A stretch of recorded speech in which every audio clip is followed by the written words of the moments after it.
19 అప్పుడు కూడా చేశారు.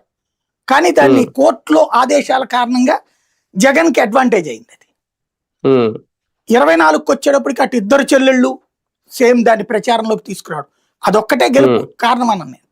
బట్ 6 నెలల ముందు అయితే విపరీతంగా కనిపించింది నెగిటివ్. అందులో ప్రధానంగా ప్రభుత్వ ఉద్యోగుల్లో కనిపించింది.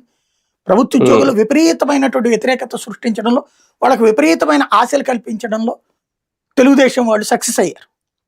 అలాగే చంద్రబాబు అరెస్టు వలన పెద్దగా ప్రభావం రాల, అది నేను అన్నాను, దానివల్ల అయిపోయింది.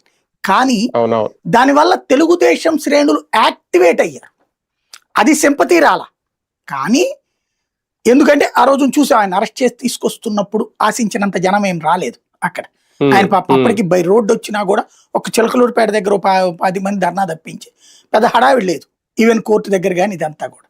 కానీ చంద్రబాబు అరెస్ట్ అయ్యి జైల్లో ఉన్న తర్వాత పవన్ కళ్యాణ్ మద్దతు ఇచ్చినప్పటి నుంచి సామాజిక సమీకరణం మారిపోయింది. అప్పటిదాకా పవన్ కళ్యాణ్ మొన్నటిసారి కూడా ఎన్నికల్లో విడిగా ఉండి ఉంటే, లేదా బీజేపీ పవన్ కళ్యాణ్ పోటీ చేసి ఉంటే గ్యారంటీ వైసీపీ గెలిచేది. ఎందుకంటే ఒకసారి బాబుని చూశారు, బాబు మాటలు విన్నారు, ఆశించిన ఇది లేదు, ఓ రకంగా మోసపోయామనుకున్నారు. అందుకని అమరావతి ప్రాంతంలో కూడా ఓడిపోయారు. అలాగే జగన్మోహన్ రెడ్డికి రెండోసారి అవకాశం ఇచ్చారు. అయితే ఆశించింది రాకపోగా వ్యతిరేకతని అతను డిఫెండ్ చేసుకోలేకపోయాడు. అంటే తన పనిని తను డిఫెండ్ చేసుకోలేకపోయాడు.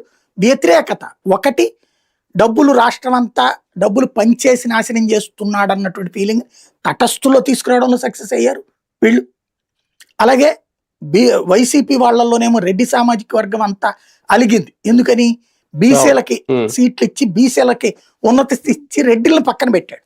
అసెంబ్లీ సీట్ల దగ్గర తేడా తన్నేసింది అక్కడ. అంతకుముందే వైసీపీ కార్యకర్తల్లో